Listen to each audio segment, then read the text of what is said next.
Une énorme valise, un cabas usagé, un petit sac à main écrasé contre son sein droit, la sexagénaire vient de pénétrer dans le compartiment. Il est 18h40. L'unique voyageur discerne une vague odeur d'oignons frits et de parfum à la violette. Il interrompt la lecture de son journal pour saluer la voyageuse. En retour, la femme grogne quelques mots incompréhensibles tandis qu'elle referme avec effort la porte du compartiment. Puis elle se plante devant le voyageur, soupire, espérant qu'il va comprendre. Alors, le voyageur replie son journal, se lève, saisit la valise de la voyageuse et la fait glisser sans ménagement dans le porte-bagages. Il entend parfaitement la remarque désobligeante et reprend sa lecture. 18h42. La voyageuse vient de s'affaler dans le siège qui fait face au voyageur. Ce dernier suggère à son encombrante voisine de changer de place, étant donné qu'ils sont seuls dans un compartiment d'une capacité de 6 personnes. Réponse négative. Elle a réservé voiture 26, compartiment non-fumeur, place 54, fenêtre de gauche, et elle ne bougera pas. Le voyageur se dit que cette personne lui rappelle la domestique portugaise de son ex-femme.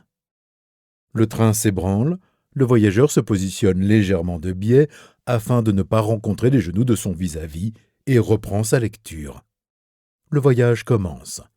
Il n'y aura aucun arrêt avant Strasbourg. 19h15. La voyageuse extirpe du cabas une paire de chaussons brodés, marmonne et se déchausse. 19h20. Pour la 4e fois, l'homme est dérangé dans sa lecture par la voyageuse. Elle tient sur ses cuisses un sandwich entouré de papier d'aluminium alimentaire qu'elle retire avec délicatesse. Des effluves d'oignons frits envahissent le compartiment. Ils viennent s'ajouter au parfum d'une eau de toilette bon marché censée masquer l'odeur âcre de transpiration. Le voyageur suggère à son vis-à-vis l'ouverture de la fenêtre. La voyageuse répond qu'il fait trop froid et avale un énorme morceau de saucisse moutardée. Le voyageur suggère l'ouverture de la porte du compartiment pour une aération sommaire. La réponse lui parvient sous la forme de borborigmes et de postillons. Elle n'est toujours pas d'accord à cause du bruit, des courants d'air, des gens qui fument dans le couloir. Elle n'est pas d'accord du tout et, s'il n'est pas content, il n'a qu'à aller ailleurs. Les molaires supérieures du voyageur rejoignent les molaires inférieures. L'homme se dit que cette personne lui rappelle la concierge d'un immeuble parisien où il se rendit un jour. Les émanations de violette défraîchie mêlées à l'odeur du sandwich se font plus fortes. La voyageuse râle de plus belle. Sans doute s'agit-il d'une insulte à l'intention du voyageur, puisque celui-ci s'obstine à ne pas déguerpir, à ne pas laisser la jouissance totale du compartiment à sa voisine, en un mot, à se croire chez lui. La voyageuse continue à gronder entre 2 bouchées de pain huileux tout en scrutant le voyageur. Il n'en peut plus. Il lui conseille de remballer au plus vite son déjeuner. Il dit qu'il a payé sa place, une place réservée, avec le supplément.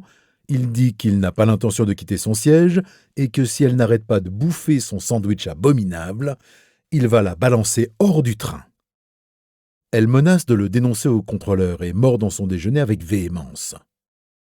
Alors, le voyageur comprend que cette femme a le regard effronté de cette concierge qu'un jour il noya en lui maintenant la tête dans son évier. Elle refusait de lui donner la nouvelle adresse de son ex-femme. Il se dit aussi que le rictus est similaire à celui de la domestique qui lui interdisait d'entrer dans le nouvel appartement de son ex-femme et qui l'étrangla sur le palier avec une serpillière. Et tout cela dans un infect mélange d'odeurs de cuisine et de parfums écœurants. Il ne faut pas le pousser à bout. Il ne faut pas que ça sente l'oignon et la violette. La femme veut crier, appeler au secours. Elle n'en a pas le temps. C'est si violent, ça va si vite, et il n'y a personne dans le couloir. À 19h32, le contrôleur ne vérifie qu'un seul billet dans le compartiment de queue, le 12. Celui où un voyageur de belle corpulence lit son journal le plus tranquillement du monde.